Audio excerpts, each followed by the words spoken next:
If you did yesterday's assignment, you should already know what our class is going to be all about today. So if you didn't do yesterday's assignment, then So we have Mr. White's kids with us. We have Mrs. Rosenberger's kids with us and Mrs. McCarthy's kids with us. And we also have Mrs. Love's group here. All right. So before we have our speaker come on and start speaking to us, I just want to go over a couple of guidelines for our assembly today. Unfortunately, our guest was not able to log into Neuro because of some technical issues. So I will be sharing my screen so you all can see her. So you will not be able to talk to her in the chat. So we're just going to keep that chat closed for now. Okay. At the end of her presentation, we have some of the questions that you all shared with us in yesterday's assignment. So don't worry if your question didn't get selected. There were so many great questions, but just because we don't have, a ton of time, we're just going to have to limit the number of questions. If we have time at the end, we might be able to open it up to some questions, okay? All right, so before we get her on here, I want to do a quick little poll for us. How much do you remember from your lessons in history class about the Holocaust? If you remember a lot, you're going to select A. If you remember a little, you're going to select B. If you don't remember anything, you're going to select C.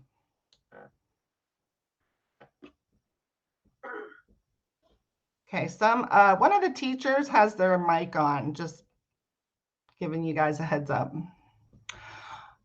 Oh boy, somebody is selecting D, and D was not even a choice. Friends, we need to pay attention here. All right, I'm going to count down from 3, and then we're going to reveal our responses. Get your answer up. How much do you remember from your history lessons about the Holocaust? 3, 2, 1. Well, I'm glad to see that most of us said we remembered a lot or a little bit. That is awesome. That is the topic that our guest speaker will be sharing with us today, is about the Holocaust. So I'm glad that you all are remembering some of it.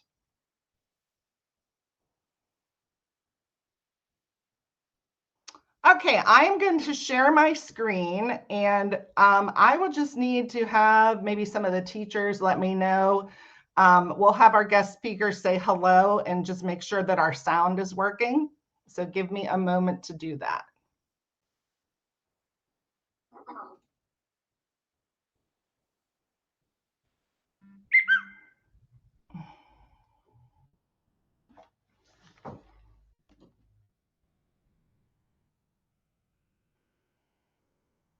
All right, Lee, can you say good morning so we can test our sound?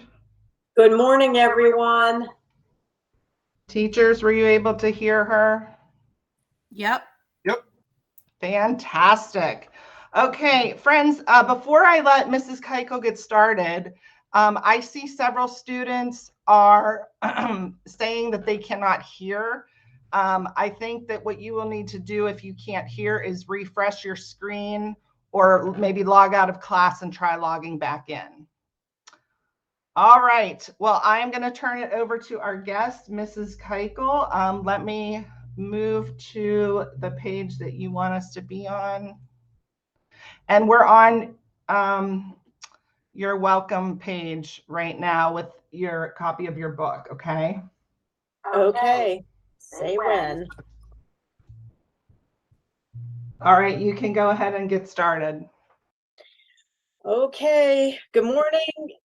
Good morning, Agora Cyber School 6th graders. I'm really excited to be with you this morning. And I'd like to thank Mrs. Love for inviting me to speak with you today. This morning, I'm going to share some of my father's life with you, and I hope you find it meaningful. So I'm going to get started. And I think Mrs. Love has our first slide. That's a cover of my book, Perseverance. And that cover shows my father, Melvin Goldman, standing on his porch in Squirrel Hill. And that photo is from 1951. So I've had a difficult time explaining the magnitude of this horrific chapter of my family's lives.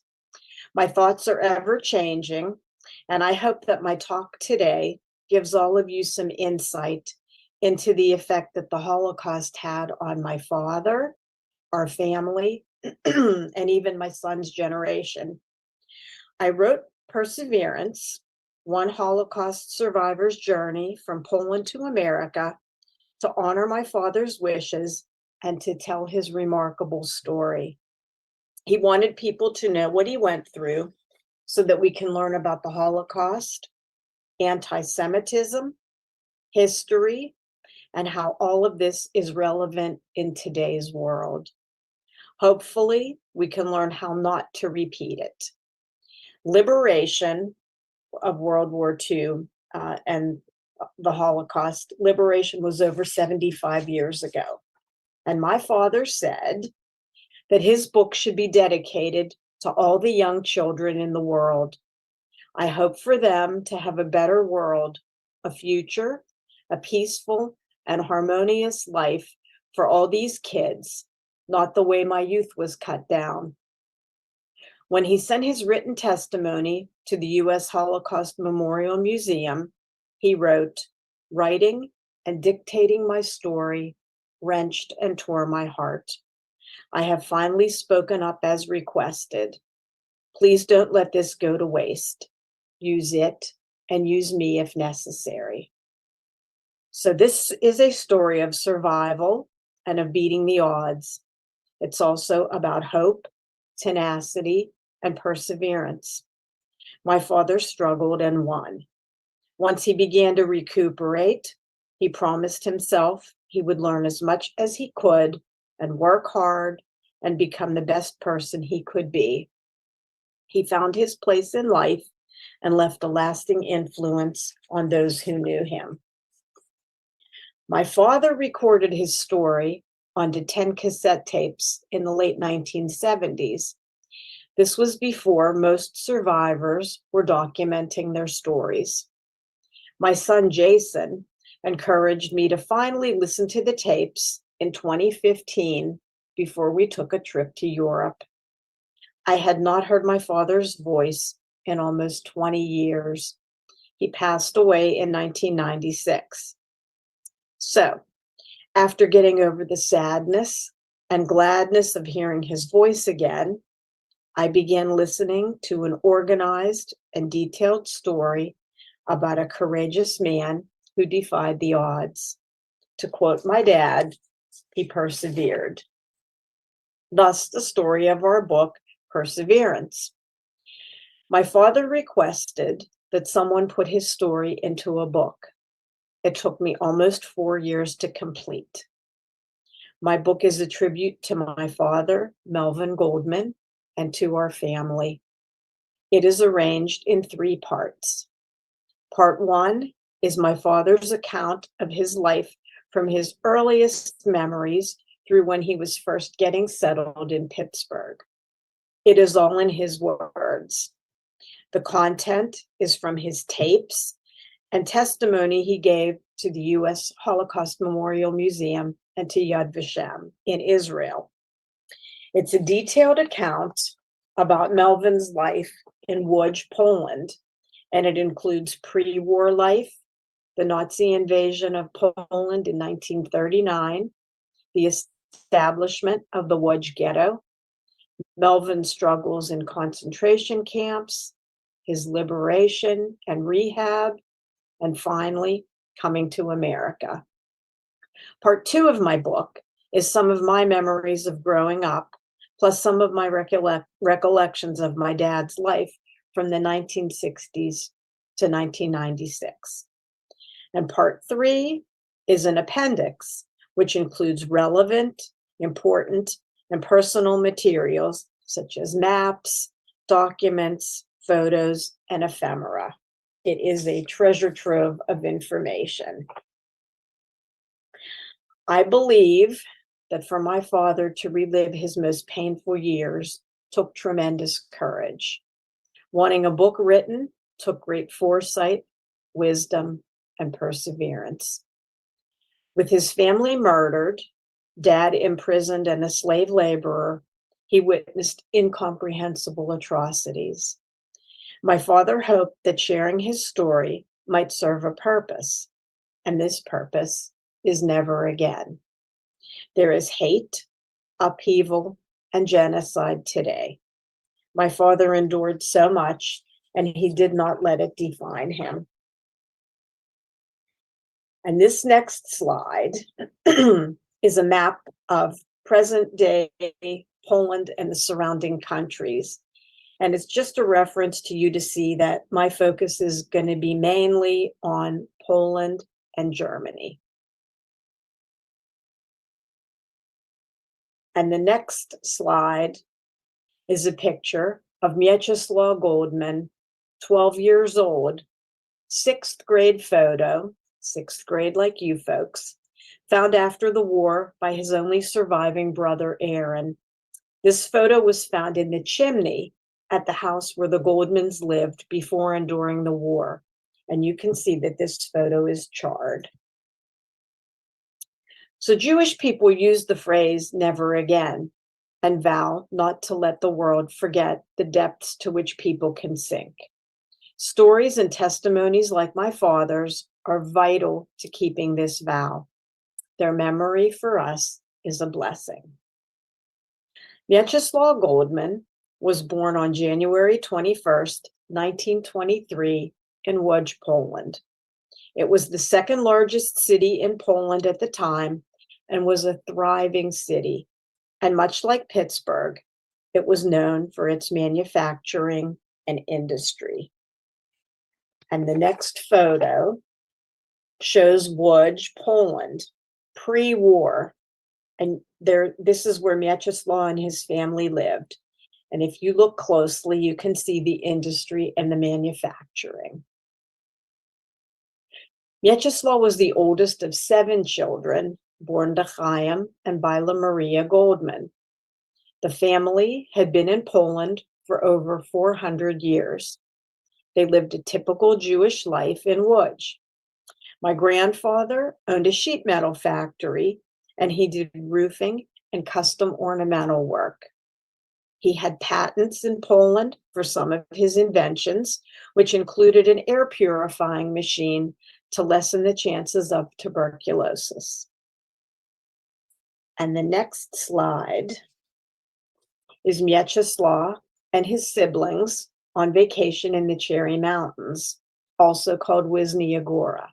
And my dad's the tall one on the right in the back. This photo is from around 1936 or 1937. And Mieczysław's siblings were Rajza, Aaron, Chayasora, Natan, Labe, and Joseph. And the Goldmans vacationed every summer. The next slide, this shows another picture of the Goldman children on vacation, and this is around 1934. These 2 photos that I just showed were sent to my grandmother's sister, who had escaped to Argentina. She sent them to my father after he came to the United States, and luckily these photos were saved. And the next slide, photo of my grandmother, Byla Maria Goldman. She's with her 2 sisters who are on either side of her. And this photo was taken around 1920. She is with Chaya Sora on the left, who fled to Argentina, and her other sister, Ruchla, who apparently starved to death in the ghetto. So there was anti-Semitism in Poland, and my dad experienced it on the soccer field and at school. But it was the way things were.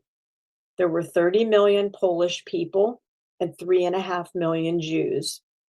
There was a Polish fascist party, and my dad said there was increased cockiness. By 1939, there were more broken windows, and the newspaper office was destroyed. The Jews became scapegoats. My father still went to school, participated in activities, holiday celebrations, and vacations. Things remained steady until there were rumors of Germany invading Poland. No one thought it would get bad, far from the truth. And this next slide shows Freedom Square in the town square in Łódź. And there's a famous monument called the Kosciuszko Monument, and there's an archives building in the town square as well, and they still exist today. And on the other side, you see the Great Synagogue. It was built in 1881, and it was a Reformed Jewish congregation burned down in 1939 by the Nazis. And the Torah scrolls, which were in the synagogue, were from the 1920s and 30s, and they were destroyed. The next photo is the Green Market, which was a shopping area, and Nodlodka Street, which was another shopping area. It was very thriving. And the next slide is the Allstadt Synagogue. The Goldmans belonged to this synagogue. It translates into Old Town Synagogue, and it was an Orthodox congregation, and it could hold over 1,500 people. They had 36 Torah scrolls, and it was all destroyed by the Nazis in 1939. And the next photo is Stary Rhynek, which is the old market. It was a gathering place for people in the city. It was rebuilt after World War II, but is no longer a marketplace. And the next is Zielony Rhynek, or the Green Market, and Petrikowska Street. That's the main street in Łódź, and even today, it's a long commercial street and a major tourist attraction. The Nazi invasion of Poland came in September of 1939. There was chaos. Nazi troops marching in, yelling, beatings, killings. Part of Łódź was made into a ghetto. And this next photo shows the ghetto, Łódź, Poland. So the Goldmans lived on Wilborska Street, which was incorporated into the ghetto. And that is how the family was able to stay in their house until the ghetto was liquidated. And the next picture is it's just another photo of what the Łódź ghetto looked like. It was a swift and powerful takeover. Łódź was needed for its manufacturing. The Goldmans were able to remain in their house only after the Nazis looted and stole most of the contents. Transport sent people out and brought others in. Conditions worsened. Eventually, beside curfews, there was no school, no medicine, and enough food to barely live. And this next photo is a picture of what the yellow star looked like that was worn by the Jews.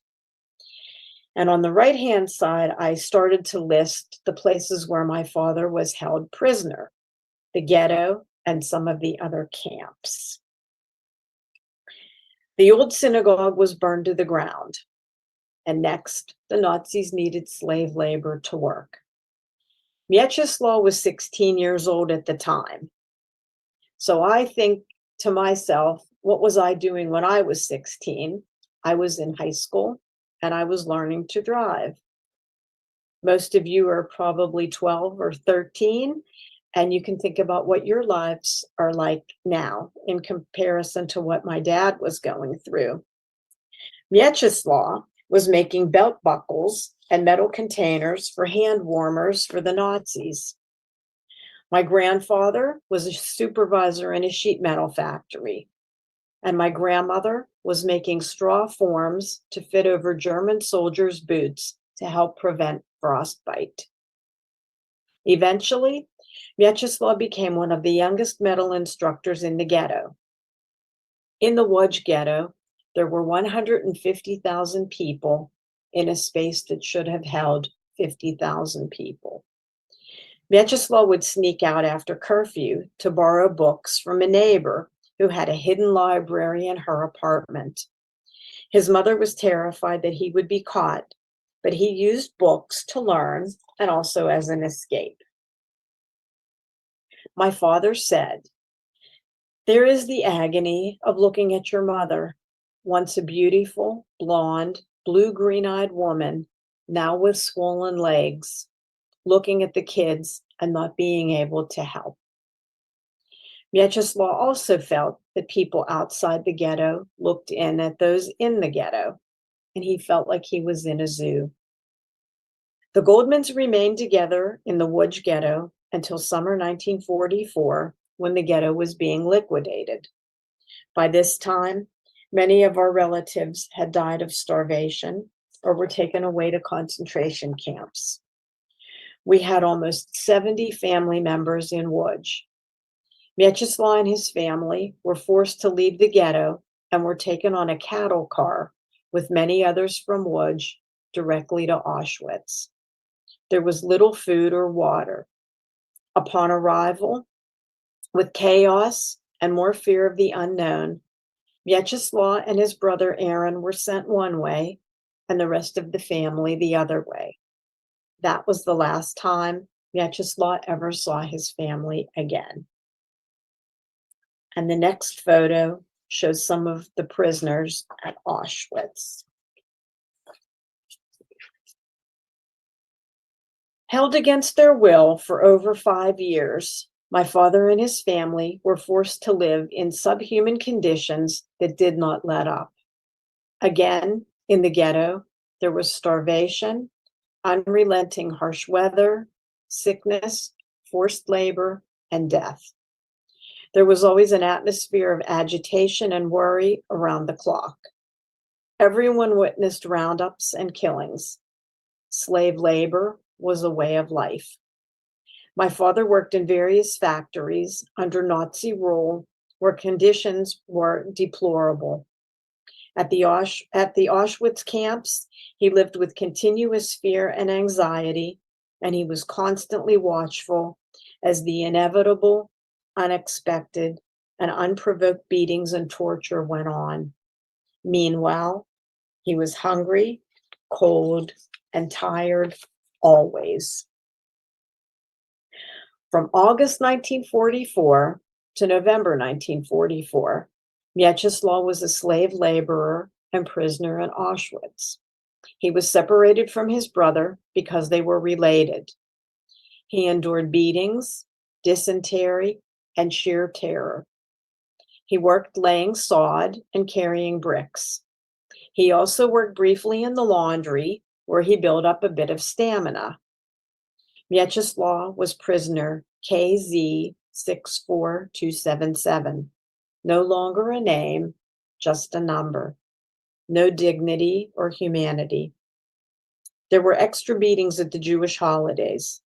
Vyacheslav had 6 teeth knocked out. He narrowly escaped death in the crematorium by getting on a transport to another camp. In the next photo, Vyacheslav did not have a tattoo on his arm. He was given a bracelet instead. And you can see his number, KZ 64277.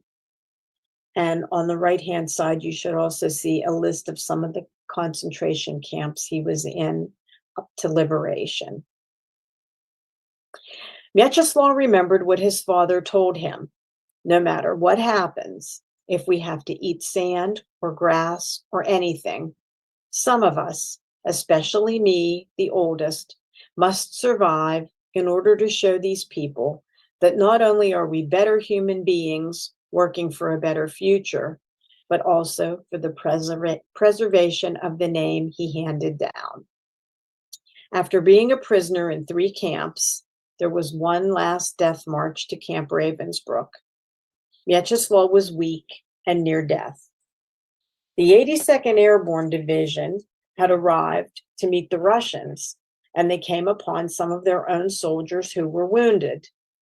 They found what was left of the prisoners lying in a field. Mieczyslaw was one of them.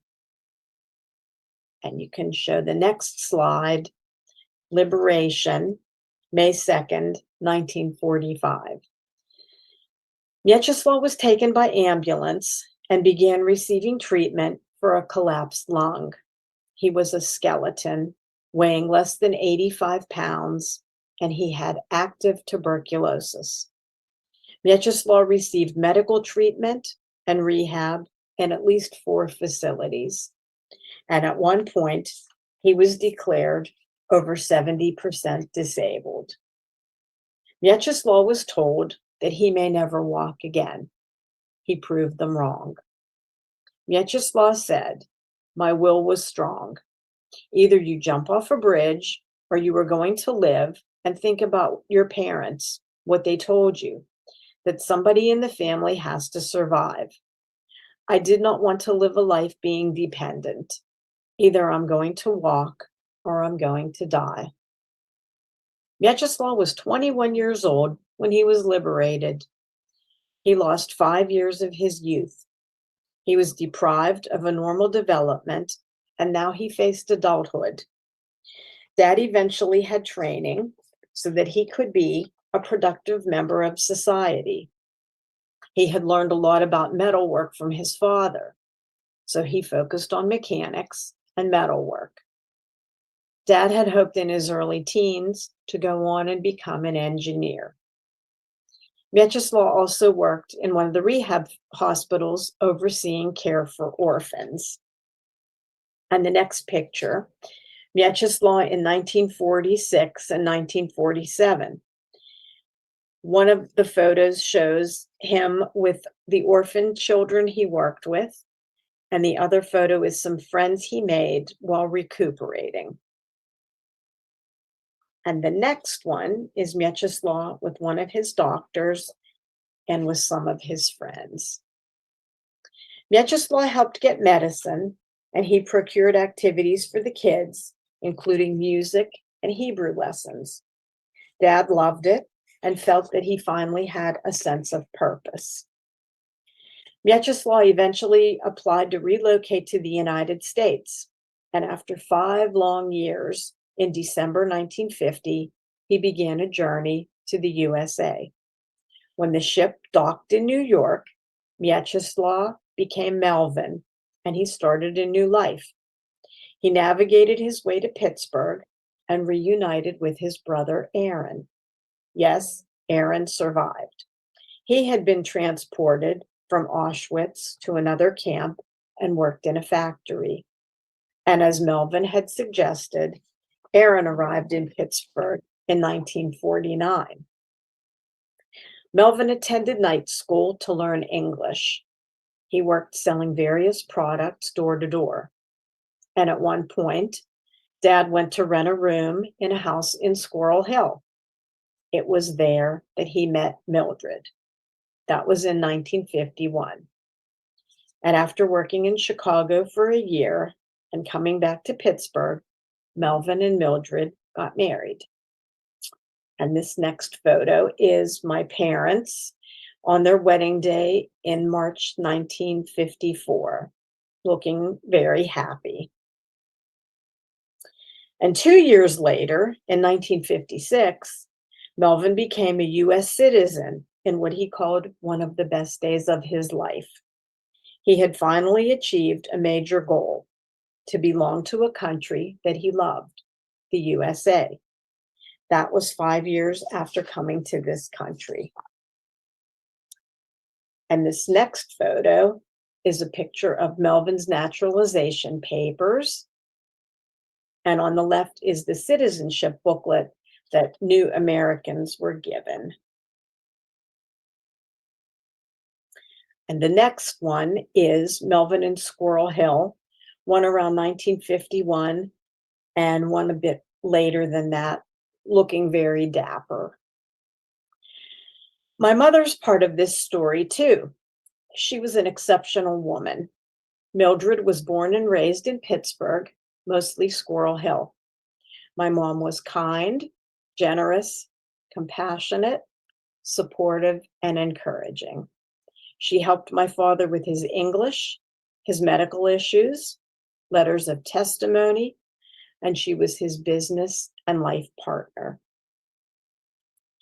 So even though Melvin had worked his way through school and become an accomplished and well-respected jeweler, he always had health issues. He was diabetic and had numerous ailments. They caused him great physical pain. The doctors told him everything was related to his time during the war. My dad also had nightmares that woke everyone up at night, and I'm quite sure that he suffered from PTSD. No one really knew about his suffering. He was always upbeat, positive, and encouraging. The next photo, these are some photos of my dad and me. The one on the left is the Pittsburgh Zoo, a way long time ago. It was a very favorite place for us to go. And I always like to stress that my dad loved animals, especially dogs. The next slide is Melvin in the early 60s and a photo of my parents in our jewelry store, late 70s or early 80s. And our business was on the second floor, and there was a movie theater below. And if you looked out my dad's window, the marquee was outside of his office window. And the next photo, it's a few photos of the one is on the left, me standing with my parents. That was the day I was bat mitzvahed. And then there is a wedding photo, my husband John and myself with my mother, dad, and my mother-in-law. And the photo on the bottom is early 90s, early 1990s. My parents and my husband John, my son Jason, and myself. And you can see my father usually dressed very formal. So looking back, Melvin said, a book is written in words and it has pages and it can describe suffering, humiliation, torture, and even thinking about committing suicide. But it is only so many words and pages. Can you realize what it is to live every day with fear, with these sufferings and thoughts for 5 years? The beasts did a good job. Not only did they murder 6 million Jews and about in total 25 million human beings, but even the ones who survived, each and every one had something done to him or her, physically or mentally, or both, that until the day they die, they will never forget. They will remember pieces of it every day. I still try to live with myself now, so many years later. Dad also said, the Holocaust forces us to realize that within the human situation, systematic evil is a horrible reality. All of a sudden, I am a Jew, 16 years old, and I am a political prisoner, just like all of these others, only because I am a Jew. My father went through unimaginable horrors and was not bitter toward his fellow human beings. He was tolerant, accepting of others, and he treated people the way he wanted to be treated. If he could live like that, after all he experienced, others can too. His life reminds us that besides being commanded to remember, we are forbidden to despair. While writing my book, I spoke with some of our customers and my parents' friends. They all had such wonderful stories and told me over and over what a good, kind person my father was. Some other things I learned had to do with the kindness of others. When my father boarded the train from New York to Pittsburgh, he must have looked exhausted. A lady who also boarded the train paid the porter to give my father a pillow. They became friends. Another time, while in rehab in Germany, my father and some friends took a journey while recuperating and stumbled on a Polish displaced persons camp. When the people in the camp realized that some Jews had survived, they knelt and made the sign of the cross. They sent my father and his friends back with food and supplies. These are two examples of the kindness of others. In the past 5 years, I have done extensive genealogy. More records are being released every day. I have found more relatives' names. Most of them have perished. I know my family lost over 100 people. I remember them every day.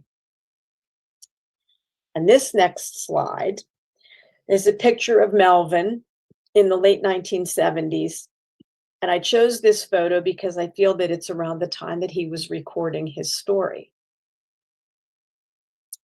And the next slide is a poem that was turned into a song. It's called Little Person. And it's a song my grandfather used to sing to my father. And it's about being a good person. And I thought maybe you could take a minute or two to read the words.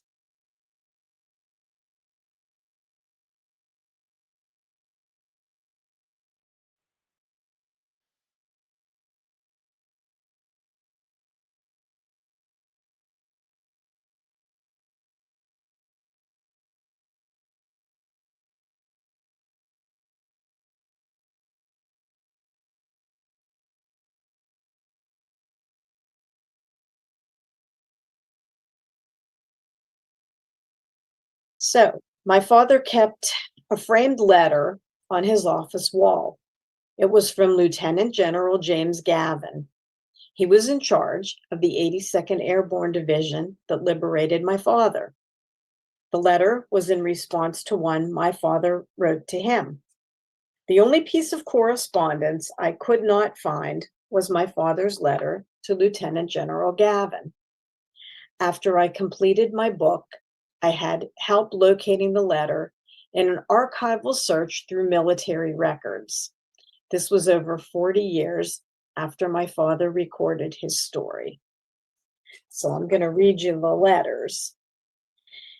Dear General Gavin, this is a letter of appreciation written 37 years too late, but I hope not late enough. I'm one of the survivors of the concentration camps. I was in a ghetto and then in 3 camps, and the last camp was Woblin Ludwigslust. All these years, I have meant to write to you and thank you for liberating me from Ludwigslust. I was one of those incarcerated, the third one from the door that they shipped out with the Americans in the Red Cross ambulance into American hangars. I saw you through the window and waved. I know it's a long time to remember. I was almost 80% dead, and that's what the doctors told me. After being taken care of by American personnel, I slowly started to recover. Of course, I saw many doctors and was in many hospitals afterwards. All through the years, I was thinking about you and wanted to extend my gratitude. I came across an excerpt from the book, The Liberators, and saw your interview, and I thought I must write to you. I came here in 1951 and became a US citizen. I am a small businessman, have a wife and daughter who is in college, so you can see what I did with my life, thanks to you. I want to send you my heartfelt thanks, and I will always remember you. Sincerely yours, Melvin Goldman. And a month later, my father got a response. Dear Mr. Goldman, thank you for your letter of May 29.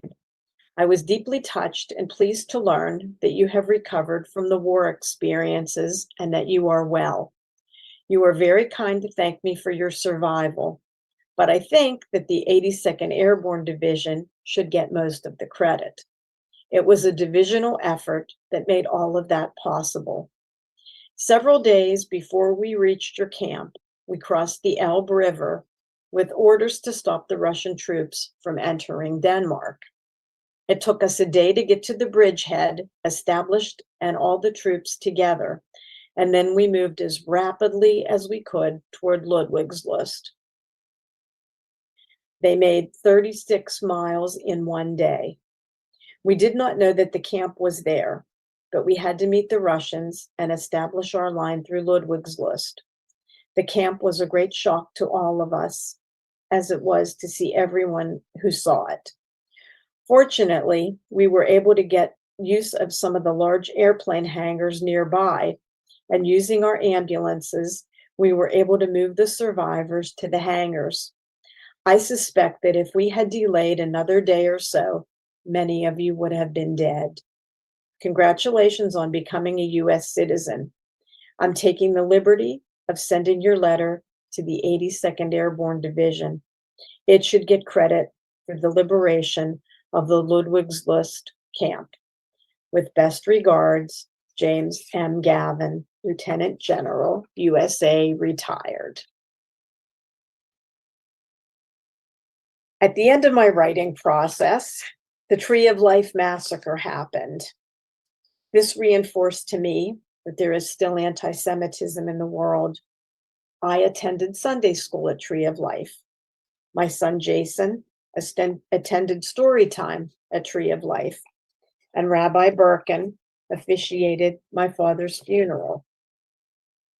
We must continue to tell stories like my father's so we never forget. My biggest takeaway is that there is always hope. I stay involved and I look to the future. And I can now say that I'm a generation speaker for the Holocaust Center of Pittsburgh. The next slide, I'm going to end on a positive note. So through my work on my family tree, I've discovered two cousins who were born and raised in Sweden. Their fathers also survived the Holocaust. Both men went to Sweden after liberation to start new lives. And my husband, John, my son, Jason, and I have met Fanny and her husband, Ronald, who are on the photo on the left-hand side, and Lily and her husband, Ingemar. And the photo on the right is Lily with my son, Jason, standing in a shop in Amsterdam. So we're all in touch on a regular basis. And the good thing, through my whole process, I have gained family. And lastly, this last photo is a map that shows my father's journey from the city of Łódź to concentration camps, hospitals, at the port of Bremerhaven. My father traveled over 2,000 miles prior to leaving Europe. That was in 5 years. To me, that's quite a journey. So I thank all of you again for listening to me talk about my amazing father. And another accomplishment that I've had, my book was turned into a play that's going to be performed at Prime Stage Theater in April. So my father's story will get out even bigger than I expected. So thank you. Oh boy, thank you, Mrs. Keikel. And how about some applause? I'm going to open up that chat if you want to share some applause for our speaker. Thank you so much. And Mrs. Keikel, I know you can't see it, but you're getting lots of kudos from our students right now. Thank you. Thank you. I wish I could see all of you. Well, what I have on the screen now are some of the questions that our students came up with in their assignment from yesterday. And we do have about 15 minutes left in our class time. So for now, students, I am going to just read some of these questions to our guest and allow her to answer those. And maybe some of the questions that you're thinking of will be on this list. So if we can just still give a little bit more attention, if we have some extra time at the end, if you have more questions, you can answer. students, just so you know, there are no encore classes today. So we have this extended period this morning because of our guest. So don't worry that you're missing a class, because you're not, okay? So Mrs. Keikel, the first question says, how did you feel after listening to your father's recordings? Oh, that's a good question. I was very sad when I finally started to listen to the tapes, because I hadn't heard his voice for almost 20 years. So I turned on the tapes and listened for a couple seconds and turned it off. And after getting over that, I started listening just in small increments. And then I was feeling very appreciative that I have his voice preserved and his story on tape. Yeah, that's quite a gift to have. Absolutely. The next question says, how long did it take you to write your book? Well, when I started to gather my material, I laid everything out on my dining room table to put all of my dad's letters and all of his just all of the materials to try to get them into chronological order. And I really thought that I would be able to do it in about a year. But when I started to research and just to transcribe the tapes, to get the tapes onto to somebody get them onto paper for me, that took a number of months, and it took me 5 weeks to go over the transcription and everything. And what I thought would be a year turned out to be 4 years of writing. It was a lot of research. Wow, that is a long time. Okay, thank you for that. The next question says, how would your father fight through the pain of the Holocaust? I think, well, doing the rehab, I think it was just very, very difficult with all the physical ailments that he had.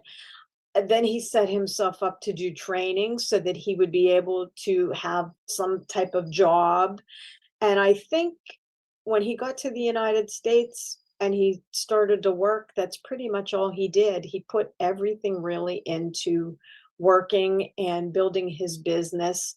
And I think that's what took him away from thinking so much all the time about everything that had happened. Okay. And this next question, I think you may have answered in your presentation, but I'll just read it anyway. It says, when did your father first share his story with you? And I think maybe this person was asking, like, did he ever talk to you about it before you listened to the tapes?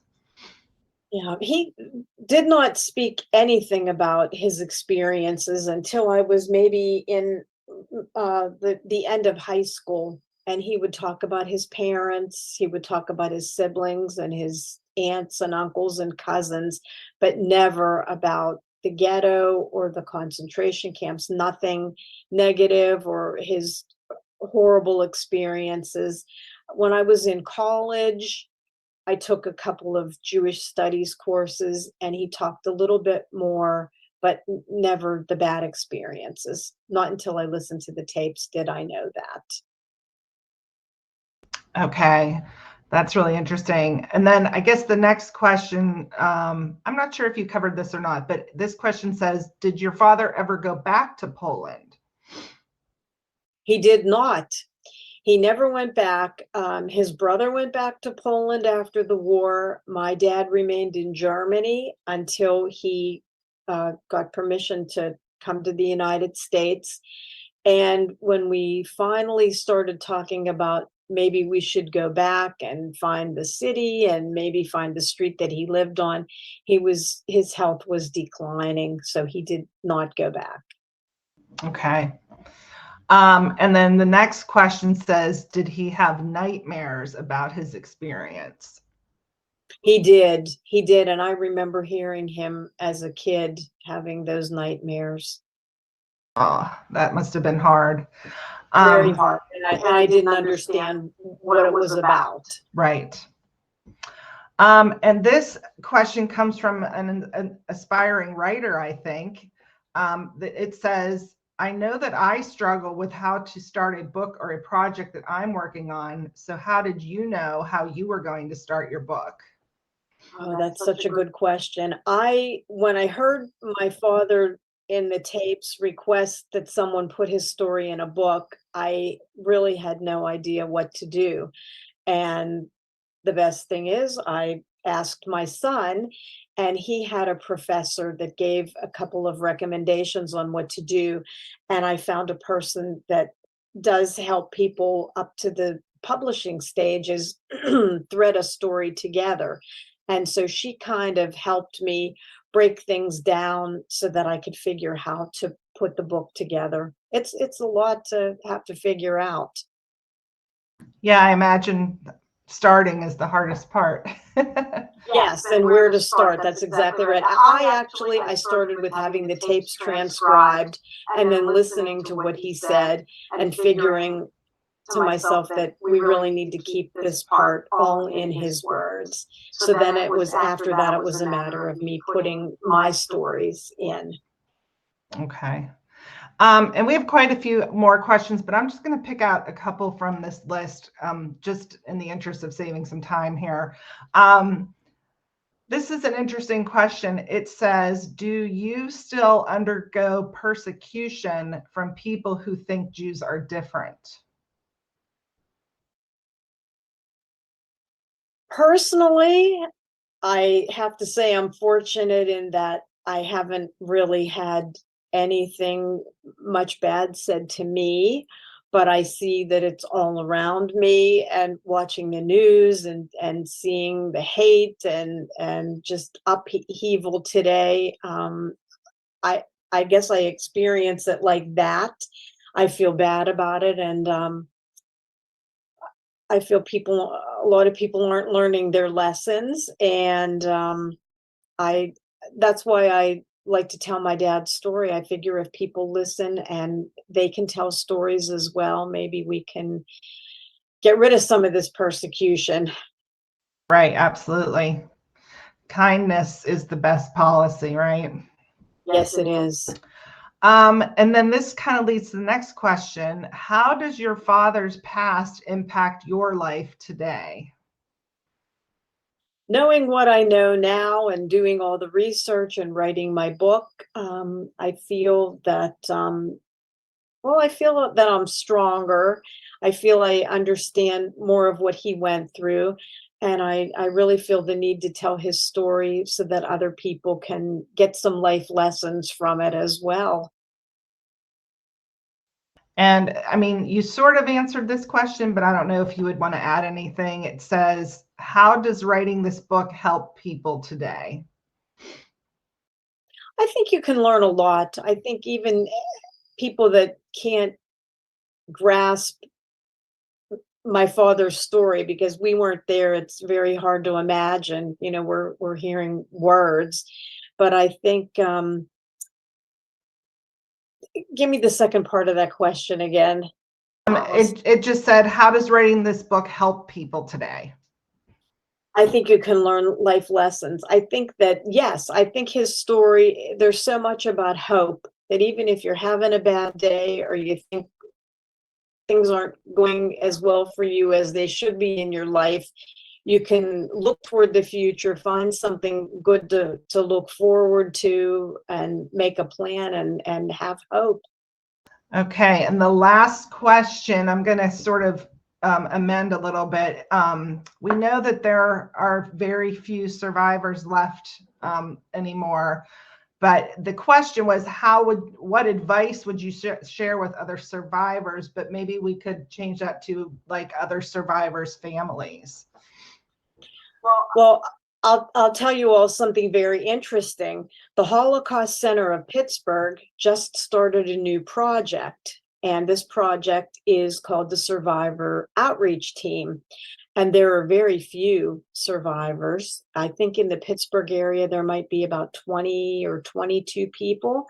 And they got a team established, and my son Jason and I are on that team. And we've gotten names of people to reach out to. to see if they need anything or if they have family that is helping them. And we're trying to do our part to kind of keep them connected and hooked in.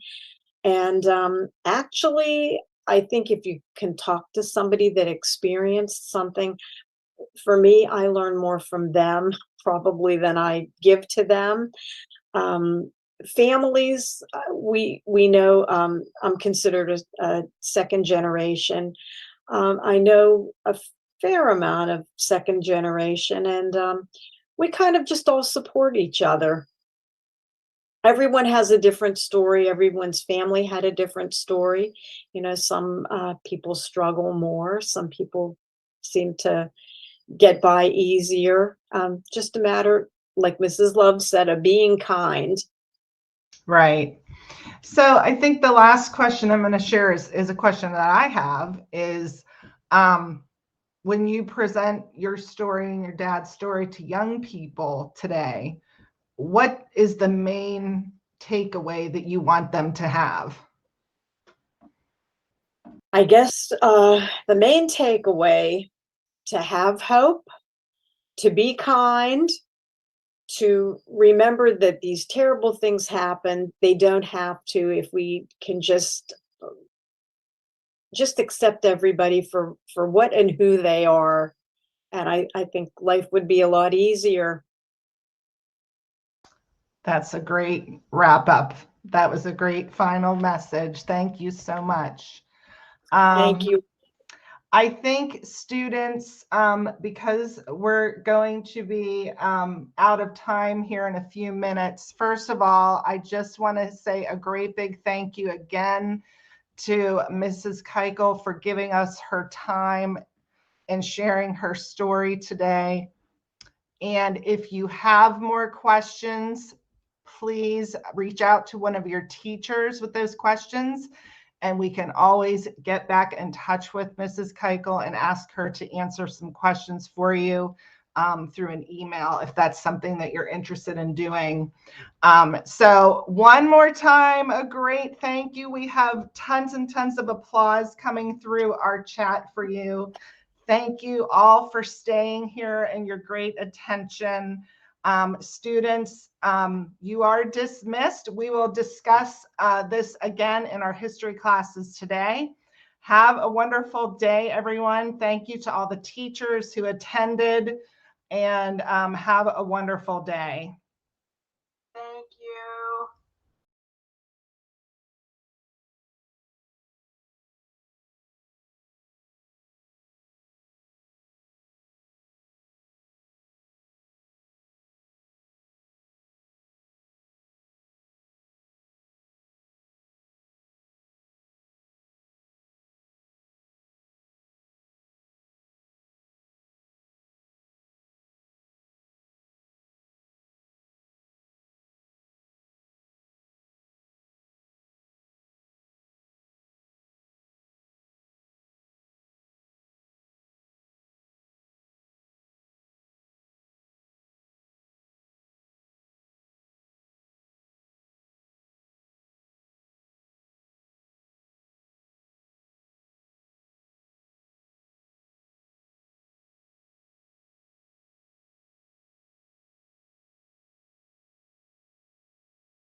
Okay, anybody who's still in the room, go ahead and log off, please.